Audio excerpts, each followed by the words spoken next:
जय नारायण स्टूडेंट, आज हम decimal representation of rational number को एक्सप्लेन करेंगे। तो फर्स्ट है, if we have a rational number written as a fraction p by q, we can get the decimal representation by long division method। यानी कि हमें पता है p by q फॉर्म का रेशनल नंबर होता है, उसको लॉन्ग डिवीजन मेथड से डिवाइड करके हम उसको डेसिमल फॉर्म में कन्वर्ट करेंगे। When we divide p by q, जब हम p को q से डिवाइड करेंगे using long division method, either the remainder becomes zero or the remainder never becomes zero। और जब हम ये डिवाइड करेंगे p को q से, तो या फिर वो रिमाइंडर जीरो दे देगा या फिर रिमाइंडर जीरो नहीं देगा। And we get a repeating string of remainders. अगर जब जीरो नहीं देगा तो हमें क्या मिलेगा, वहां पे repeating string of remainder, remainder की बहुत सारी रिपीटिंग स्ट्रिंग्स मिल जाएंगी। तो हम केस वन स्टार्ट करते हैं। Case one, the remainder become zero. Case one में क्या है, द रिमाइंडर बिकम जीरो, कि रिमाइंडर इस केस में जीरो हो जाता है डिवाइड करने के बाद। Let us express 7 by 16 in decimal form, then 7 by 16 is equal to 0.4375। यानी जब हम 7 को डिवाइड कर रहे हैं 16 से, तो हमें ये डेसिमल फॉर्म मिल रहा है। In this example, we observe that the remainder becomes zero after a few steps। यानी कि जब हमने 7 को 16 से डिवाइड किया तो कुछ स्टेप्स के बाद हमें रिमाइंडर जीरो मिल गया। Also, the decimal expansion of 7 by 16 terminates, या terminates means end हो जाना, कि कुछ स्टेप्स के बाद वो हमारा डिवीजन एंड हो गया और हमें एक रिमाइंडर जीरो मिल गया। Similarly, using long division method, we can express the following rational numbers and decimal form। अब देखो यहाँ पे क्या है, 1/2।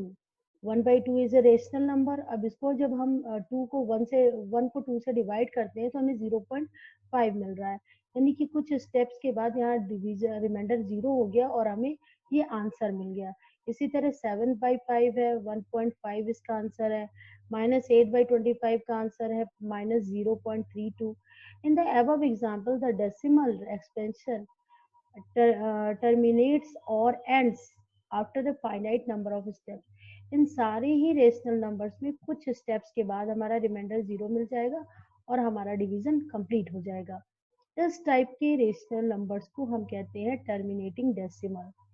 So when the decimal expansion of p by q, where q is not equal to zero, terminates, that is comes to an end, यानी कि end हो जा रहा है या terminate हो जा रहा है, the decimal expansion is called terminating। कब हम terminating करते हैं, या फिर वो end हो जाए, जीरो दे देगा तब end हो जाएगा हमारा, और तब हम कहेंगे उस फ्रैक्शन को decimal, terminating decimal। in second case, the remainder never becomes zero। Second case में क्या होगा, जीरो रिमाइंडर नहीं होगा और हमें लॉन्ग स्ट्रिंग मिलेगी डिनोमिनेटर वो रिमाइंडर की। Does every rational number has a terminating decimal expansion? Before answering the question, let us express 5/11 and 7/6 in decimal form। तो हम इसको एक्सप्रेस करेंगे 5/11 और 7/6 को, देखेंगे कि इसमें क्या हो रहा है, कैसे रिमाइंडर हमारा जीरो हो रहा है या नहीं हो रहा है। तो इसके लिए हमको 5 को 11 से डिवाइड करना होगा। तो पहला हम क्या करते हैं, क्योंकि 5 हमारा स्मॉलर देन 11 है, तो हमें क्या करना होगा, डेसिमल लेना होगा, जिससे कि हम यहाँ पे जीरो ऐड करेंगे और ये नंबर हमारा 50 हो जाएगा। 11 4 जा 44, हमारा रिमाइंडर 6 आ गया, हमने जीरो ऐड कर दिया। फिर क्या हुआ, 11 5 जा 55, हमारा रिमाइंडर 5 आ गया, फिर हमने जीरो ऐड कर दिया, 50 हो गया।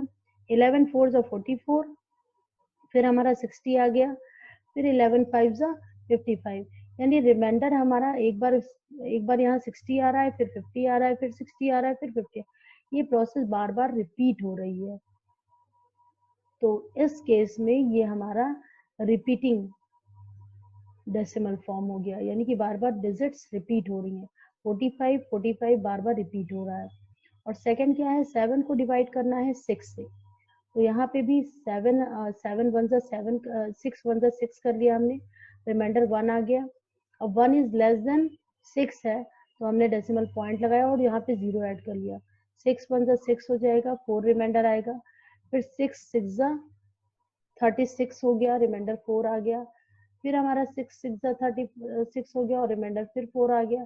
तो यहाँ पे हम देख रहे हैं कि एक स्टेप के बाद हमारा रिमाइंडर बार बार हमारा रिमाइंडर 40 आ रहा है, यानी कि हमारा डिनोमिनेटर 0 नहीं हुआ और हमें यहाँ पे भी एक लॉन्ग स्ट्रिंग मिल गई रिमाइंडर्स की। 5/11 इक्वल टू 0.4545 ऐसा लॉन्ग स्ट्रिंग मिल गई यहाँ पे, क्योंकि इसका एंड नहीं हो रहा है, इसलिए हम इस नंबर को कहते हैं नॉन टर्मिनेटिंग। 7/6 इक्वल टू 1.1666, यानी कि जब तक करते रहेंगे 66 आता जाएगा। Thus the decimal expansion of a rational number need not terminate, यानी कि ऐसे डेसिमल हमारे टर्मिनेट नहीं होते, उनका एंड नहीं होता। In the above example we observe that the remainder never becomes zero. Also we note that the remainders repeat after some steps. So we have a repeating या recurring blocks of digits in the quotient. इस तरीके से हमको repeating blocks मिल रहे हैं quotient में हमें repeating blocks, जैसे यहाँ पे 4 5 के repeating blocks मिल रहे हैं, यहाँ पे 6 के repeating blocks मिल रहे हैं। तो ऐसे डेसिमल एक्सप्रेशन को हम कहते हैं नॉन टर्मिनेटिंग या recurring. In this decimal expansion of p by q where q is not equal to 0 when the remainder never becomes 0, we have a terminating recurring blocks of digits in the quotient.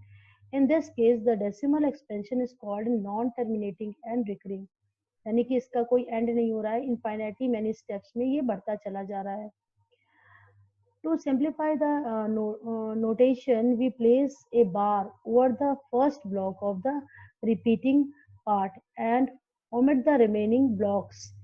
So we can write the expansion of 5/11 and 7/6 as follows. अब 5/11 है तो इसका हमारा quotient आया 0.4545 dot dot dot, यानी कि ये string लंबी चलती जा रही है, इसका एंड नहीं हो रहा है। तो इस केस में हम इसको रिप्रेजेंट करते हैं 0.45 बार। बार हमने उन्हीं डिजिट्स के ऊपर लगाए हैं जो डिजिट रिपीट हो रही है, यानी यहाँ पे 4545 बार बार रिपीट हो रही है, तो दोनों ही डिजिट के ऊपर हमारा बार लगेगा। 7/6 में 1.1666, यहाँ पे 1 डिजिट रिपीट नहीं हो रही, केवल 6 डिजिट रिपीट हो रही है, इसलिए केवल 6 के ऊपर ही बार लगेगा। Next, the following table shows decimal representation of the reciprocal of the first 10 natural numbers. We know that the reciprocal of a number n is 1/n. Obviously, the reciprocal of natural numbers are rational numbers. तो अगर n natural numbers हैं तो उसका reciprocal होगा 1/n। जैसा कि हम लोगों ने पढ़ा, अगर 2 नंबर है तो 2 का रेसिप्रोकल होता है 1/2। ठीक है, यहाँ पे 1 to 10 नंबर्स दिए गए हैं, नेचुरल नंबर्स दिए गए हैं, उनका रेसिप्रोकल यहाँ पे दिया गया है और उसको डेसिमल फॉर्म में निकाला गया है।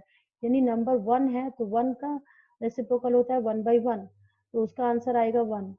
2 का रेसिप्रोकल है तो 1/2, 1/2 का डेसिमल फॉर्म है 0.5।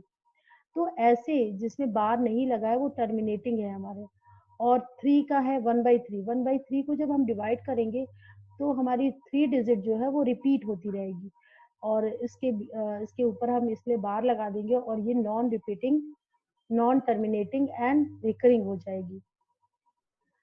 4 0.25 इसका डेसिमल फॉर्म है रेसिप्रोकल का और ये टर्मिनेटिंग होगा। 5 1/5 रेसिप्रोकल है, उसका डेसिमल फॉर्म 0.2 है तो ये टर्मिनेटिंग होगा। 6 1/6 इसका Thus we see that a rational number can be expressed by either a terminating or a non-terminating and recurring decimal expansion. यानी कि जो रेशनल नंबर होता है वो या फिर टर्मिनेटिंग होता है या फिर non terminating recurring decimal expansion होता है। The converse of the statement is also true, that is, if the decimal expansion of a number is terminating or non terminating and recurring, then the number is a rational number. यानी अगर कोई decimal expansion terminating और non terminating recurring है तो वो rational number होगा। Next important rule है, a rational number P by Q is expressible as a terminating decimal and terminating only when prime factors of Q are 2 and 5. यानी कि अगर P by Q कोई rational number है तो Q का factor 2 और 5 केवल होना चाहिए, तब हम उसको कह सकते हैं, बिना डिवाइड किए हम बता सकते हैं कि ये टर्मिनेटिंग डेसिमल है. Since one of the number 1 by 2, 3 by 4, 7 by 20 and 13 by 25 is a terminating decimal, since the denominator of each has no prime factors other than 2 and 5. यानी अगर 2 हम देखें तो 2 का फैक्टर 2 ही होगा, 2 और 1. 4 का फैक्टर 2 इंटू 2 इंटू 1 होगा. 20 का फैक्टर 4 इंटू 5 होगा, यानी 2 इंटू 2 इंटू 5 होगा. और 25 का फैक्टर 5 इंटू 5 होगा, यानी कि सभी 2 और 5 ही हैं. यानी कि ये क्या है, रिपीटिंग डेसिमल, टर्मिनेटिंग डेसिमल है ये.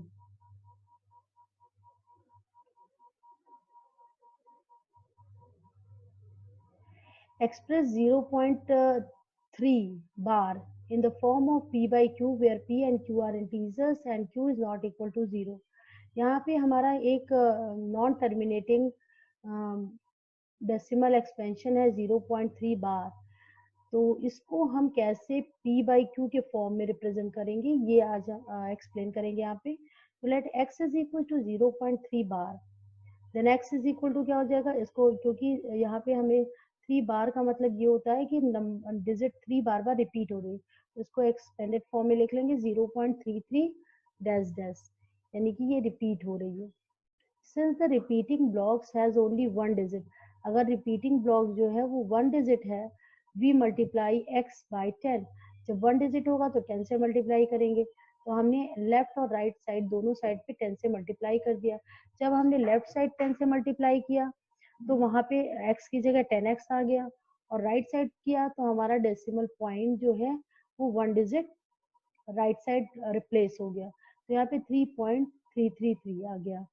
तो अब हम क्या करेंगे इसके लिए, अब दोनों ही जो इक्वेशन है उनको सब्ट्रैक्ट करेंगे, यानी सेकंड इक्वेशन में से फर्स्ट इक्वेशन को सब्ट्रैक्ट करेंगे. तो 9x minus 10x minus x is equal to 9x हो जाएगा, और 3.3 डॉट डॉट है तो उसको माइनस कर देंगे इसमें 0.3 डॉट डॉट, तो ये आंसर आ जाएगा 3. तो 9x इज इक्वल टू 3 हो जाएगा, तो x इक्वल टू 3/9 हो जाएगा. तो इसका सिंपलेस्ट फॉर्म हो जाएगा 1/3. तो यही हमारा representation of this terminating non terminating repeating number from fraction to decimal to fraction है. Express 0.57 bar in the form of P by Q, where P and Q are integers and Q is not equal to 0. अब यहाँ पे हम देख रहे हैं इस question में, इसमें इस डेसिमल फॉर्म को भी हमको P by Q यानी फ्रैक्शन फॉर्म में कन्वर्ट करना है.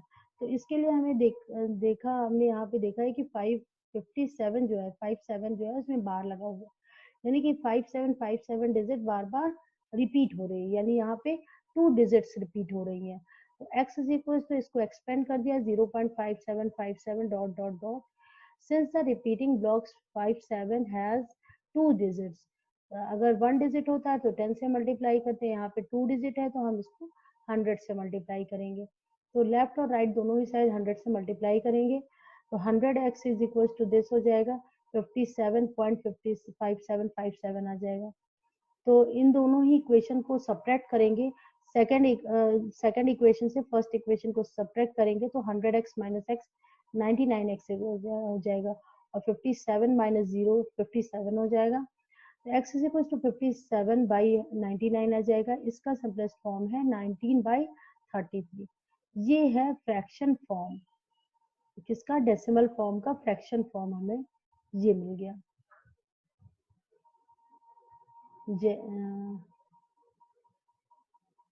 Thank you.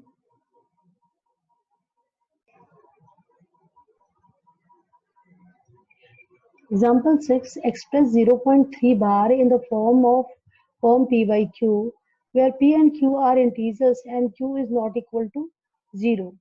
Let x is equal to 0.3 bar यहाँ पे हमको इस डेसिमल फॉर्म को फ्रैक्शन फॉर्म में कन्वर्ट करना है। इसके लिए हमने x को 0.3 बार के इक्वल कर लिया है। फिर हमने क्या किया, x 3 बार का मीन्स होता है कि डिजिट 3 बार बार रिपीट हो रही है, यानी इसको एक्सपेंडेड फॉर्म में लिख लें, x is equal to 0.333 dot dot. Since the repeating blocks has only one digit 3, we multiply x by 10 to get, यानी कि अगर वन डिजिट है तो हम इसको 10 से मल्टीप्लाई करेंगे। तो यहाँ पे हमने लेफ्ट और राइट साइड 10 से मल्टीप्लाई कर दिया, तो 10x इज इक्वल टू 3.333 मिल गया हमको।